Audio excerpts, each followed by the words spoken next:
भाई ये तो चक्र है और ये चलता रहेगा कब तक? ये चक्र रुकने वाला नहीं। हाँ रुकेगा, कुछ दिन के लिए रुकता है जब जीवात्मा मोक्ष का अनुगामी हो जाता है। कितने दिन तक रुकता है? तो विद्वानों का मत है 36,000 बार सृष्टि बनेगी बिगड़ेगी, इतने समय तक रहेगा जीवात्मा मोक्ष में। अच्छा फिर वो काल कितना है जी? तो उसकी कैलकुलेशन लोगों ने किया, 4,32,000 वर्ष का परमात्मा का दिन होता है, उसको ब्रह्म दिन कहा जाता है। और 4 अरब 32 करोड़ वर्ष का परमात्मा का दिन होता है, उसको ब्रह्म दिन कहा जाता है। और 4 अरब 32 करोड़ वर्ष की परमात्मा की रात्रि होती है, उसको ब्रह्म रात्रि कहा जाता है। हमारा दिन रात 12-12 घंटे का होता है, पर परमात्मा का दिन रात 12 घंटे का नहीं होता। 4 अरब 32 करोड़ वर्ष को 2 गुना कर दिया जाए रात और दिन, तो हमारा 24 घंटे परमात्मा का 8 अरब 64 करोड़ वर्ष बनता है।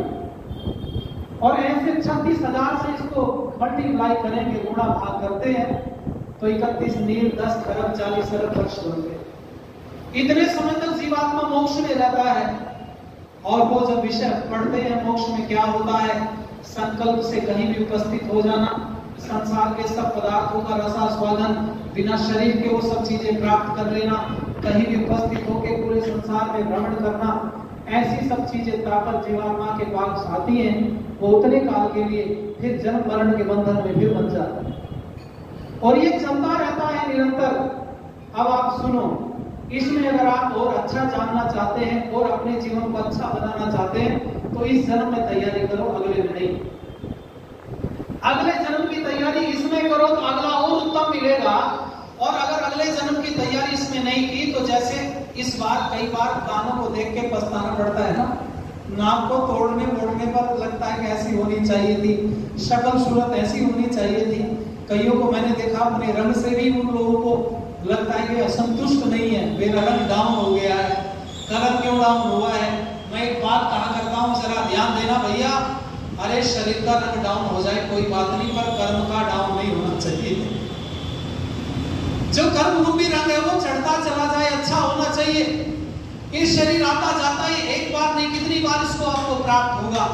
इसलिए आप लोगों से निवेदन करूंगा, जरा ध्यान दीजिएगा।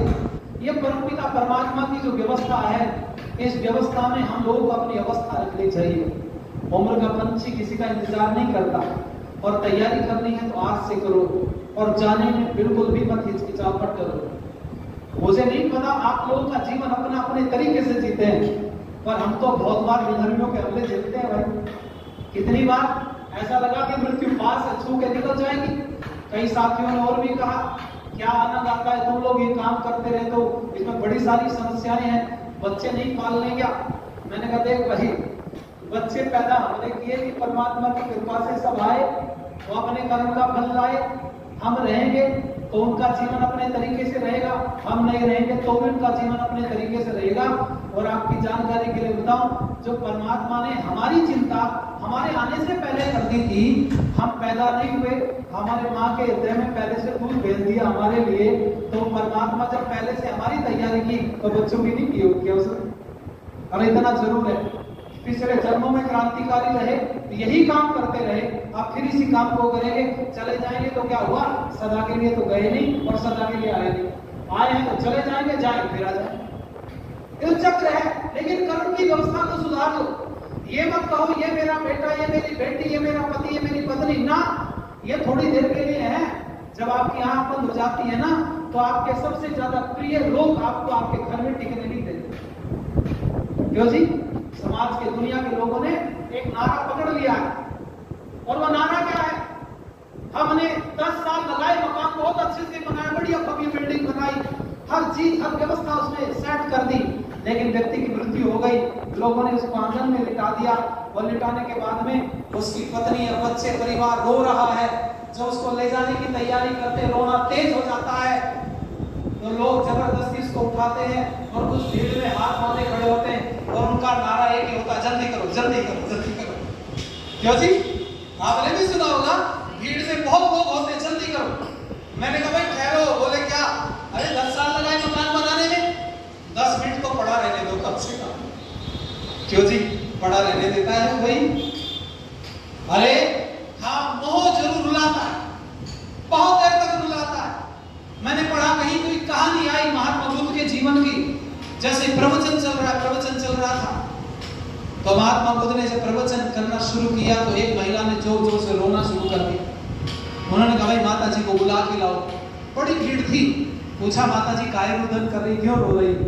माता जी ने कहा रो नहीं हंसू, पति बहुत दिन पहले चले गए, इकलौता बेटा था जो युवा हुआ था, आज की पेट भरेगा हमारा, लेकिन वो भी चला गया, बीमारी में बच नहीं पाया।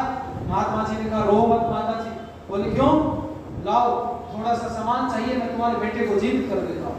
माता जी शांत करो, सरसों के दाने ला के दो। अभी लाई, उठ के तोड़ी, रोना बंद कर दिया, आंख पूछ ली एकदम।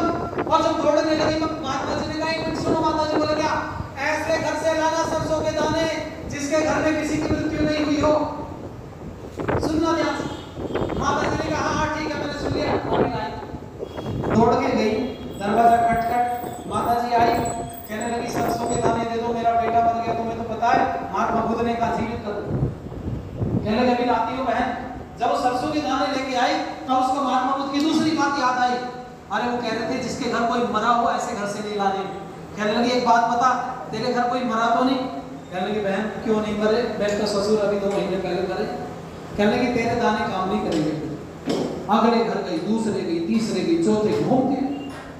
शाम हो गई, जिससे प्रश्न पूछे कोई कहे पति नहीं है, कोई कहे पत्नी नहीं है, कोई कहे बेटा नहीं, कोई कहे बेटी नहीं, कोई कहे माता नहीं, पिता नहीं, सास नहीं, ससुर नहीं। किसी ना किसी का कोई ना कोई मृत्यु को प्राप्त हुआ था। हार थक करके अपने घर चली गई और जो लाश को उठाने नहीं दे रही थी आंगन में से, लोगों से कहा ले जाओ इसको, जाओ इसका अंतिम संस्कार कर दो। रोना बंद हो गया, आंख से आंसू नहीं है। अगले दिन महात्मा बुद्ध ने कहा वो माता कहाँ चली गई जो कल बड़ा रो रही थी। जब लोग उससे पूछने गए ना माता जी से कि माता जी महात्मा जी ने बुलाया है चलो, तो माता जी का उत्तर सुनो सब जने। माता जी ने कहा जाओ अपने महात्मा से कह देना लोगों को सत्संग सुनाए, अच्छी बात बताए, जिंदा करने का विचार छोड़ दे, किस किस को जीवित करेगा, सबके घर कोई ना कोई मरा पड़ा। ये व्यवस्था परमात्मा की रीत है। ये जो जन्म मरण का जो चक्कर है ना, अनायास ही डरते हैं इससे, बिना मतलब।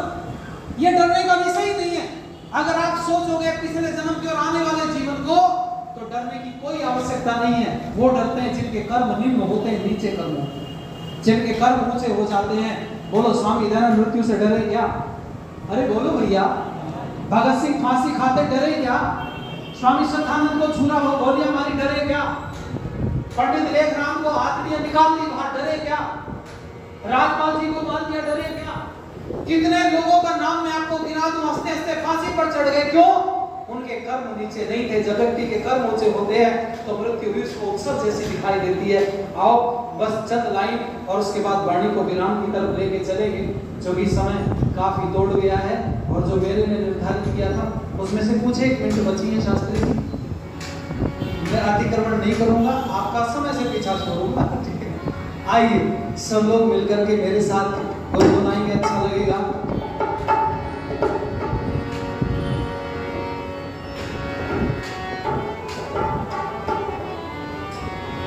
हरे अभिमान में ना आना,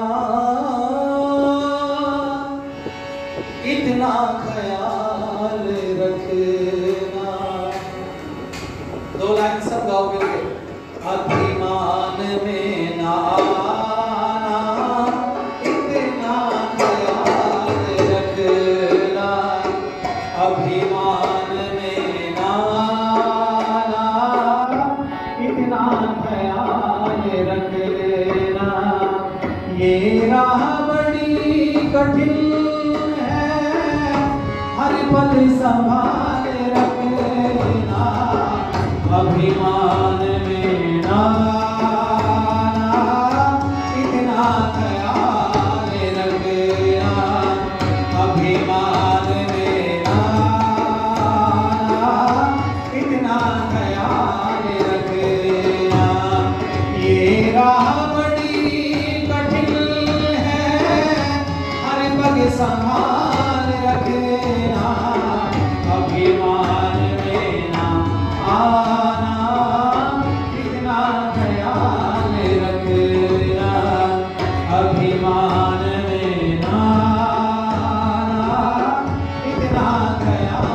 रखना, मुखराज रत्न हीरे, ये सोने की जंजीरें, मुखराज रत्न हीरे, ये सोने की जंजीरें, जाते ना साथ लेकर ये माल के जखीरे, जाते ना साथ लेकर ये माल के जखीरे, जाता है साथ में तो जाता है साथ में तो माल आदमी का, अभिमान में ना आना, इतना ख्याल रखना,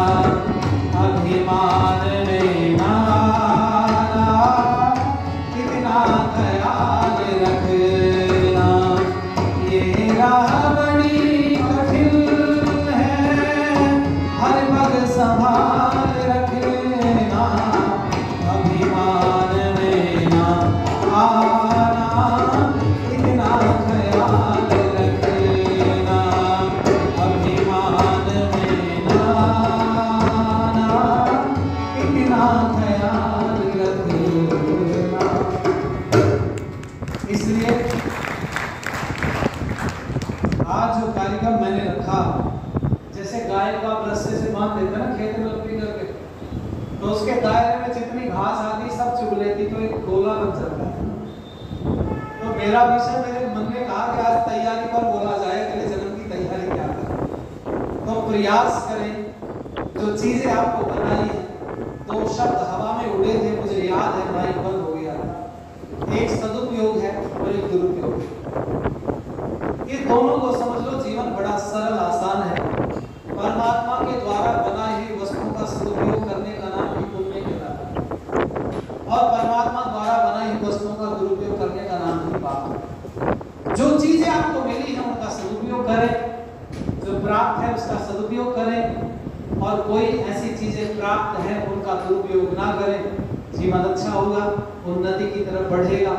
बस इतना अपने हिम्मत बंधाना अपने आप को, और ये लाइनें याद रखना, गंगा की कसम, यमुना की कसम, ये ताना बाना बदलेगा तो खुद तो बदल मेरे यार, बदल फिर देख जमाना बदलेगा।